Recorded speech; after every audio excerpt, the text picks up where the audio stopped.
See, this is how you make a Godzilla movie interesting. Just Japan showing us how it's done.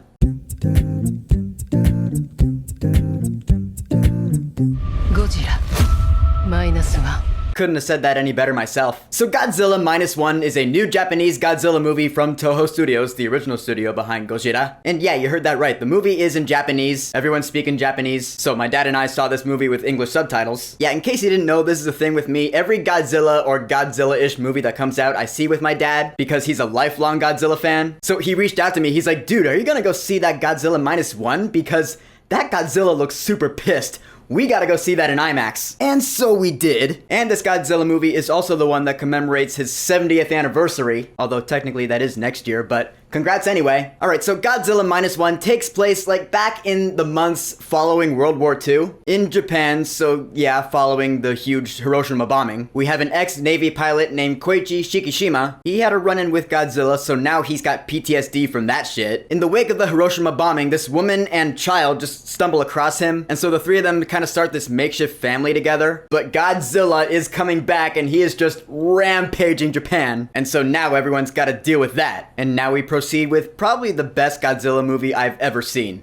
Just period. Because again, it's really hard to make a good monster movie where the human characters are characters you actually care about. And that's so tough because the monsters are just so damn cool. Whenever they're not on screen, whenever we're dealing with the human characters, it's really easy to get bored. Case in point, the 2014 Godzilla. Godzilla -1 though did, I think, the best job possible I think a Godzilla movie's ever done of making the human characters actually interesting and therefore making you care about them. And that's because this movie has relevance tied to the origins of Godzilla. For those of you who might not know, this is in real life, Godzilla was created back in the 50s as a response to the nuclear bombings in Japan, you know, Hiroshima and Nagasaki, around the end of World War II. This movie does play off of that. The main character is a war veteran, and so he's suffering from post-traumatic stress disorder, not just because of the war, but obviously because he had a run-in with Godzilla. He'll have nightmares, he'll wake up in cold sweats. I think it was in my review of Kong Skull Island when I said, if you're gonna deal with human characters in a monster movie, give me the military, not like the boring family stuff. This movie actually did both, since he is ex-military, but he is dealing with this makeshift family he's got. It rides a fine line, and I won't say it balances perfectly, which I know, there are like Godzilla fans out there that are giving this movie like 10 out of 10 ratings. They're saying that this is the very best Godzilla movie in 70 years, which yeah, that is absolutely the case, but I still can't deny that I had a couple of little minor flaws with it. The family dynamic in the movie, I mean, it was good, it was heartfelt, I definitely felt the emotions in there for sure, especially with Shikishima because of his PTSD, but these family scenes, I couldn't help but feel that they did get a little draggy at times. I mean, yeah, there were some points where I was like, alright, where's Godzilla? It's been too long without him. However, there are then scenes where he's with this naval crew. It's like this crew of 4 guys that he gets teamed up with, and I thought they were alright. They were a fun bunch. I like their banter back and forth, and I felt a stronger emotional bond to them than I did to the family. That's just me though. But then, of course, we get to Godzilla, and dude,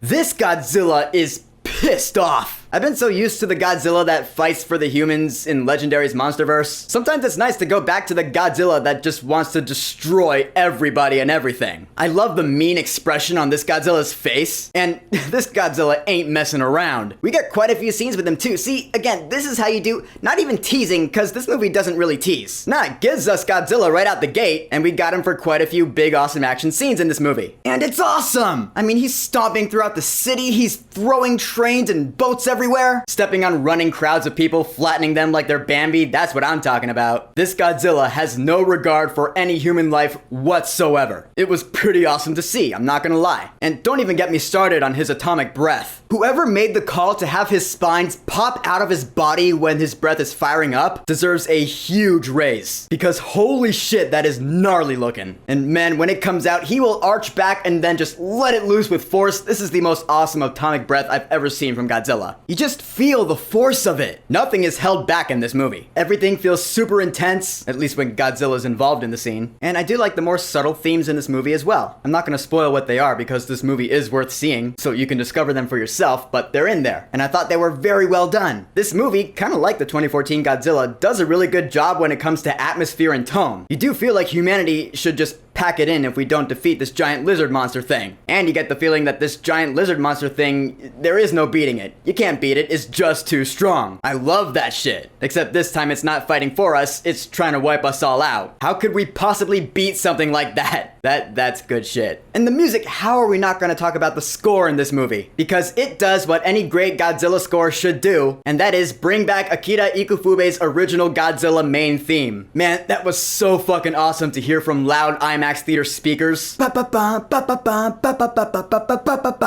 theme is like up there in the hierarchy of classic movie themes. I mean that, dude. It's a great melody. It does bring on some original themes too, some themes that were inspired by the original one. I heard them in there and those were pretty good too. All in all, a fantastic Godzilla score in a fantastic Godzilla movie. So in the end, I know this is a bit of a shorter movie review, but Godzilla Minus One, yeah, I said it once, I'll say it again. This is the best Godzilla movie I've ever seen. I love the relevance that the characters have to Godzilla's origins, the main one being a post-war veteran with PTSD from his original run-in with Gojira, again reminding us all why Godzilla was created in the first place. The human characters, for the most part, were actually interesting, except sometimes with the family, I cannot deny the fact that I did get bored a couple of times, which really does bum me out because if I hadn't gotten bored in those couple of scenes, the movie's rewatch value would have definitely been a lot higher for me. As it stands though, again, there were a couple of scenes where I felt it was slowing down a bit too much and I was like, alright, where's Godzilla? It happened. But I love Godzilla in this movie, and the score is just amazing. The visual effects are great too. For Godzilla Minus One, I will still definitely say, go see this movie while it's in theaters. I know, I wanted to give this movie my best rating, but I just couldn't. I'm sorry, but it's still worth checking out though. I mean, for sure. Hence the rating I did give it. So, Godzilla Minus One. Have you seen it yet? What are your thoughts on it? And if you're a Godzilla fan, what's your favorite Godzilla movie of all time? Whatever you think, go ahead and leave a comment.